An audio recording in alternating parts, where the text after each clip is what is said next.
Surah Al-Fatiha.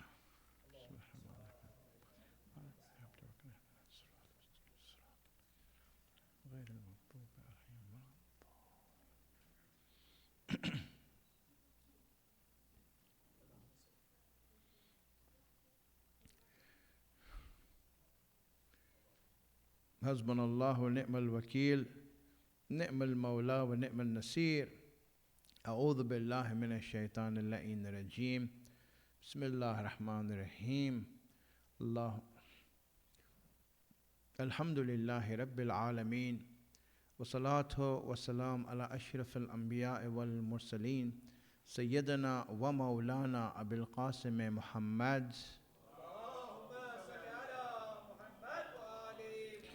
وعلى آله الطيبين الطاهرين المعصومين لا سيما بقية الله الأعظم روحي وأرواح العالمين له الفداء رب اشرح لي صدري ويسر لي أمري واحلل عقدة من لساني يفقهوا قولي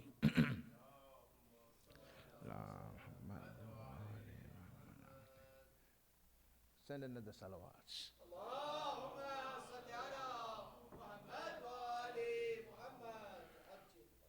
So alhamdulillah, as you heard, this is a very beautiful occasion of the birth of our 11th Imam, Imam Hasan Al-Askari alayhi salatu wassalam. And inshallah we congratulate his father and also his son on this great occasion and this light coming into earth. I was speaking about the hadith from Imam Ja'far as-Sadiq alayhi salam, and I will mention the next thing in that, where he had mentioned that our government and our community of Ahlul Bayt, of Imams, is based on 7 things. I mentioned 3 things last week. I don't remember them. Do you remember them? Yeah, but 3 things were mentioned. One is rifq, that there is courtesy in our community. There is waqar, that we are have character. There's weight in our character. You know, whenever we see difficulties happening in the world or any place in our life, if problems happen, we don't break down. Meaning the community of Shia doesn't break down and starts asking for help and pleading others. And you know, you'll see that they maintain their composure, they maintain their dignity, they maintain their self-respect, as is seen in the world today. The global world that we see ourselves in, with the wars that are going on and how things are, you see that this is a community of Ahlul Bayt that when they go through hardship, when they go through violence against them, they maintain their character. They maintain their composure. And this is the sign, Imam is saying, of our community, of our government, or what we are based on. The next thing I want to say in regards to that, the next thing I want to say, that what the Imam has mentioned, and that is the thing, that one of the things that our government and community is based on, that we are based on, is taqiyya. Taqiyya, all of you have heard it so many times before, because it's one of the things that the Shias are accused of in a wrongful way. It is said that taqiyya means to hide your faith. So the Shias are blamed for hiding their faith and not being truthful about who they are. Well, the idea is this, right? Which is true, by the way. Which is true. That's exactly what taqiyya is. And Imam said that our government and our community is based, one of the things it's based on is taqiyya. Now, the meaning of taqiyya is that when a person, for example, should hide his faith, not expose it, if there's danger of being harmed. If there's harm that's going to happen, then don't say those things to others. Now, this is not a Shia thing, actually.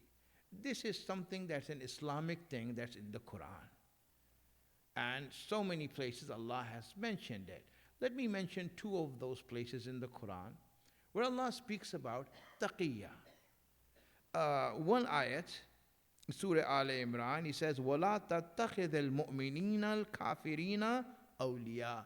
He says, don't take the mu'mineen, the kuffar, as awliya, as your masters over the mu'mineen. Meaning that when there's a mu'min and there's a kafir, don't choose the kafir. Don't choose the non-Muslim to be your leader, your president, or anything. Right? Don't do that. Allah is saying it's a warning. Min dun al-mu'minin. Meaning that instead of a mu'min, you choose someone else who's a kafir as your leader. Allah is saying this is a no-no. وَمَنْ يَفْعَلْ ذَلِكَ فَلَيْسَ مِنَ اللَّهِ فِي شَيْءٍ. If anyone does that, he has nothing to do with Allah. Meaning Allah is saying, I have nothing to do with him. He is not going to be a part of anything that has to do with me. No matter he might be acting like a Muslim or anything, Allah says, he won't see me in Akhirat. I won't even look at him like that. So very bad, okay? But he says, illa an tattaqu minhum tuqat. Except if someone is doing taqiyya. Allah is saying, except if someone is doing taqiyya, meaning that Allah is saying it is allowed to hide your faith or the practice of your religion if you see danger or if you see that their circumstances do not allow you to do it. He says, in this situation, it's okay. It's okay for you to hide yourself. Don't say it. Don't openly say anything like that. All right, let me read another ayat. Send the salawats. Now, this ayat that I read in Ali Imran, this is regarding Ammar Yasir. It came down because of Ammar Yasir. You know that Ammar Yasir's parents were killed, and Ammar Yasir was being tortured. And he was at the point, they said that we are going to behead you unless you denounce Islam and the Prophet. And they tortured him to the extent that he denounced Allah and the Prophet. He denounced it. He says, okay, I denounce it. And then after that, he thought his faith is destroyed. His Islam is destroyed. And he started crying, and they let him go. And in that crying situation, he came to Rasulullah and said that, you know what, my faith is destroyed because I said this. Then Rasulullah consoled him and says, no, because your life was in danger, you're being tortured, you are being put through this, so nothing what you have said is going to affect your faith. Your faith is in place, and this ayat was revealed. This ayat was revealed that yes, if you're in danger, you hide your faith. Don't say it openly. Do taqiyya. Wow. All right. Another place where Allah mentions this, there's many places. Just I'm mentioning these two places so we have this in our minds. Another place he says regarding, this is 3,000 years ago. 3,000 years ago in Egypt, amongst these pagans who worship Pharaoh and other pagan gods, in the court of Pharaoh, which is in the heart of the pagan times when there was no faith or ideology or Islam or God or anything, except for those few that Allah had sent, Allah speaks and says, وَقَالَ رَجُلٌ مُؤْمِنٌ مِنْ آلِ فِرْعَوْنَ. He says that in the court of Pharaoh, in the people of Pharaoh, there was one man that was a believer. One man that was a believer. Where was he? In the middle of all of these people. Nobody. And he had faith.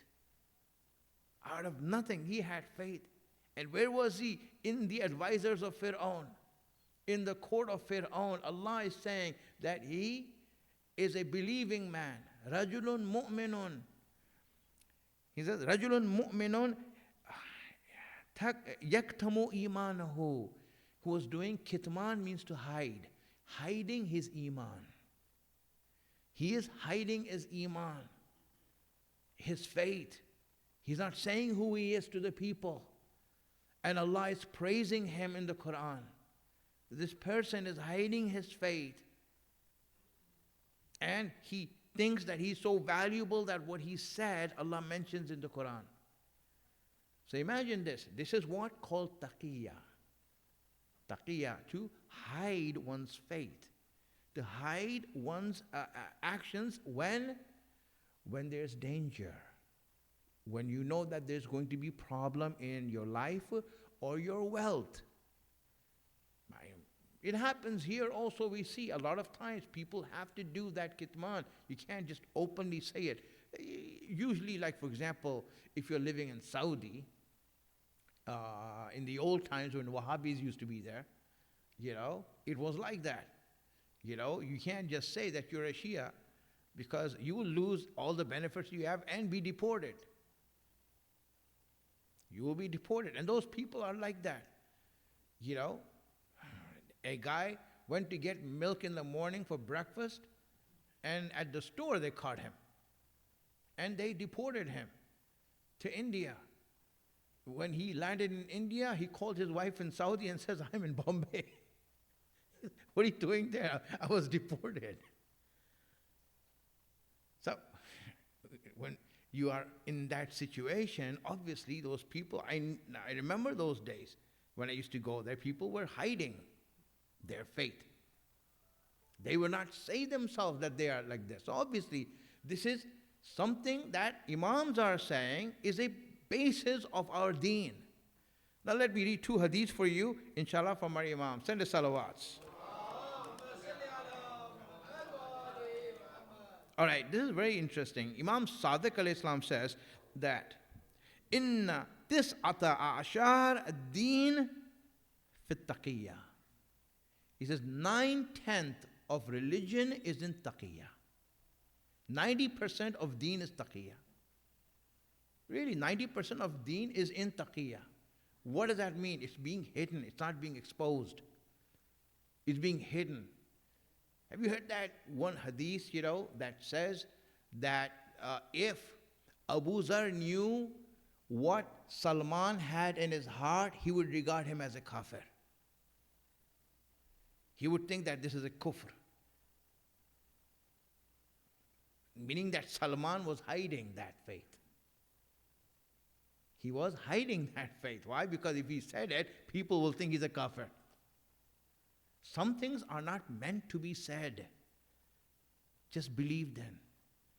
A lot of people have aqaid in their hearts. Aqidah. It's not something to be exposed. Hiding it is better. Because maybe it's not understood by people. There was this story of this one guy. He was like a Sufi type guy, and he went to this place and he saw the people and he said that, you know what, your God is under my feet. So your God is under my feet. Obviously people got angry and upset. How dare you say our God is under your feet? So they killed him and burned him and threw his ashes in the river, Right. Another person heard what happened. He came there. He said, what? He said this. Where was he standing? He was standing over there. So he went there and started digging and found gold over there.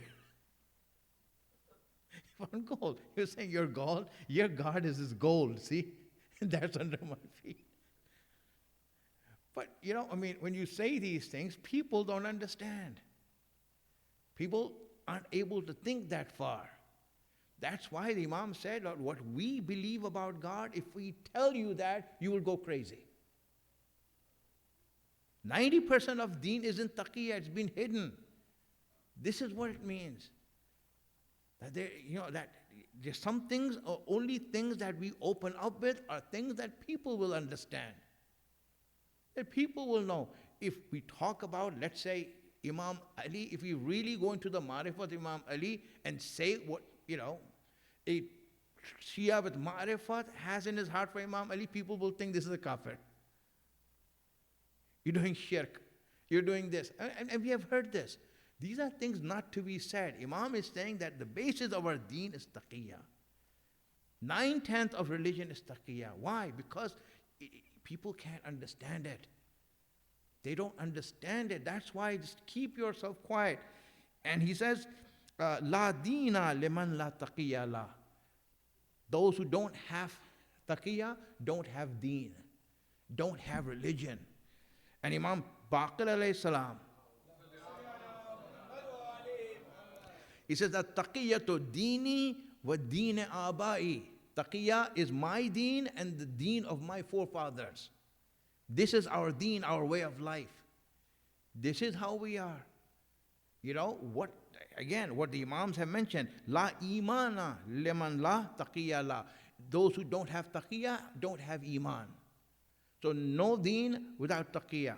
If you don't have taqiyya, no deen and no iman. Mentioned by the Imams.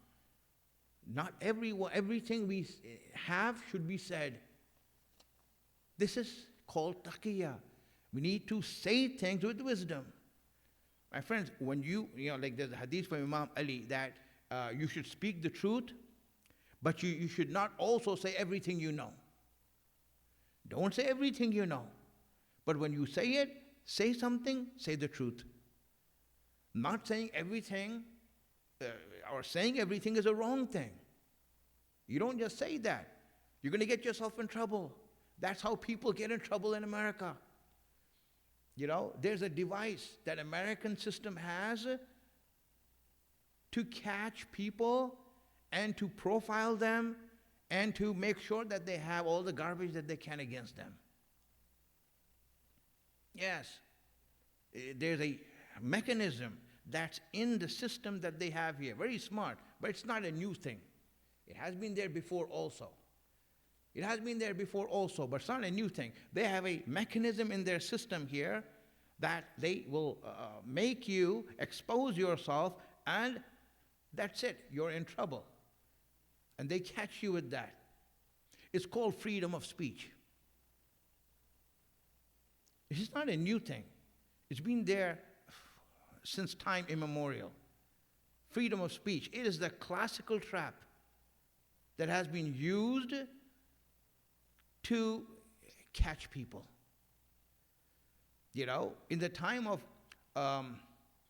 Abdul Malik ibn Marwan, he was the one after Yazid, then there was Marwan, then Abdul Malik ibn Marwan, right? Abdul Malik ibn Marwan was the Khalifa, and he said that, listen, because a lot of people had complaints about Imam Hussein's shahadat and what happened to the family of the Prophet. So he came out and announced to the people that we are ready to listen to your complaints. Go on, say it. We are ready to listen. Any person you have a problem with in the government, you come forward and we'll write down your names and your complaints. People are like, mashallah, what a good leader. You see, he's allowing us to speak. He's allowing us to speak. So what happened? They all went there and wrote down their names and then their complaints and this and that, and they made a very nice list of all the people who had the complaints and the complaints that they made, and that list was given to Hajjaj ibn Yusuf and said, here's the list for you. He went and killed all of them. That's what they wanted. They wanted to catch people. How do you do that? Make them speak. Make them speak, and they will think that, oh, we have the freedom to speak, so now I can say what I want. Okay, good. When you say it, what happens? That's how they catch you. That's how they profile you. That's how they get you. Imams are saying that our way of life is taqiyya. We don't say things. We don't expose ourselves and make ourselves vulnerable. That is our community. Understand what is the meaning of taqiyya. We don't just speak whatever we have to say. No. Be very wise in how we speak and what we say to everyone. Don't say things openly and don't say things like that. This is the way of the Imams, and that's what you see in Samara. The later Imams and all the Imams from, all of these times, you see, they practiced taqiyya. They didn't say anything, especially in Samara. Especially in Samara. Who is, for example, when you want to know the name of the mother of Imam Hasan Askari, there are 5 names that are out there. Some say Hudais, some say Hudaitha, some say Susan, some say Sulail. Different histories have different names. Why is that? Because the Imams and their household were not talking. They are not saying, oh, this is our birthday, everyone come here for the birthday, No one is saying that. Why were they not saying that? Because this wasn't the time. There was zulm around. You can't just talk. Keeping everything silent. No one knew what was going on in their household. It was so private. It was so private in that house of Imam Hadi that they appointed spies as servants who are living in the house of the Imams, of Imam Hadi. They were living in his house, seeing what's going on, but they had no clue what was going on. See how the Imams are living their life. They're not even talking, even amongst themselves, with their wife, with their sister, with their thing. They are talking in gestures, in a way that no one understands what's going on, what's being said. You see, the Imams, how they are. So when Imam Hasan Askari was born, and when he became the Imam, he appointed his mother as his wasi. They said, who's your wasi? Mother, meaning the sister of Imam Hadi. Hakima Khatun, she's one of the 4 graves there in Samara. Man came and said that I went to meet the sister of Imam Hadi to see what's going on with the next Imam. What's happening? Who should we go to, this and that? At that time, Imam Hasan Askari was the Imam. And he went there and said, who is the next Imam? She just want to know who the next Imam is. And who's the wasi of Imam Hasan Askari. And she said that his mother is his wasi.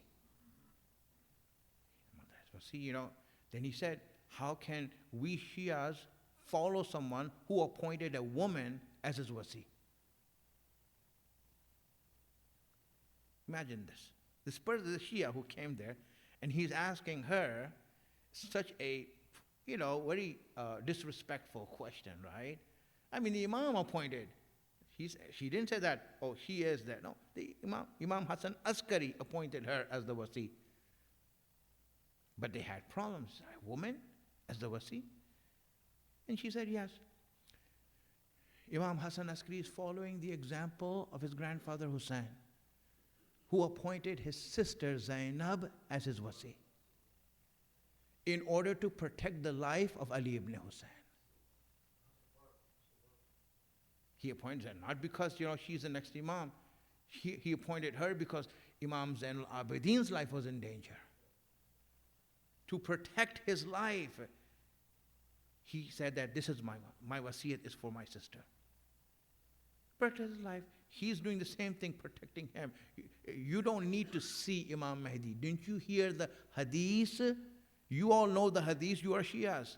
Don't you heard the hadith that the 9th generation of Hussein will be the Mahdi and he will be alive? So why do you doubt that? Why do you have to see him? People had doubts. You see, this is, my friends, the system that they were living in. And she was there. Her mother was appointed, and he would answer the questions. They were the ones answering the questions. Really, it's important for our women also to understand the seerat of these ladies. Hakima Khatun, Hudaytha Khatun, all of these Narjis Khatun, all of these ladies who are so influential in the coming of Imam Mahdi were so important at that time. They played that role. That's the role we need to play. Someone who's obedient to Allah. You see, this is Eid, my friends. We need to be aware of what is our way of life and practice. And inshallah, may we get the barakat of this day and of this night. And the woman should know that, like on Eid, for example, shaitan, on any Eid, shaitan will come and make you go away from the Imams. Will make you go away from the Imams because our Eids have become the Eid of Kuffar. Our Eids have become the Eid of Kuffar, where we are celebrating instead of thanking Allah and praying. Every Eid, every occasion we have, you see that, what do? You do dhikr of Ahlul Bayt. For example, we have Wiladat, it's Eid, you do dhikr of Ahlul Bayt. This is our Eid. This is how we celebrate.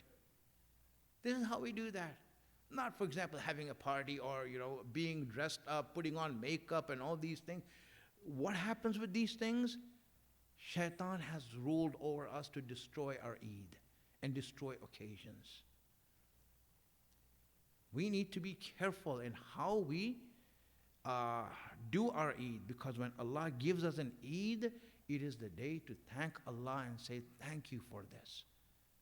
And celebrate it by remembering Allah and Ahlul Bayt and getting knowledge. My friends, this is a few things I said because, we have a meeting after this and you all will go on with your meeting. But inshallah, the fourth thing that Imam has mentioned is taqiyya. It is a part of our community, part of our government and how we function. The basis of our functionality is taqiyya. And that is something that here also in everything. And that's why a lot of people make mistakes when we openly say things about, listen, we know what the bad people did. In fact, the Imams knew what the people who stole the Khilafat from Imam Ali did. Imams also knew that. Why didn't they say these things openly? There is a reason for that. It's called taqiyya. We don't expose ourselves like that we become a target. Imams have protected the deen and mu'mineen have protected the deen by doing that. And the lives, because our lives, our health, our money, all of these things are the assets and power of Imam Mahdi. We have no right to say things or expose ourselves in such a way that the powers of Imam Mahdi and the assets of Imam Mahdi are going to be hurt. This is why taqiyya is so important. Saying what needs to be said only. Keeping it at that. That is why it's so important.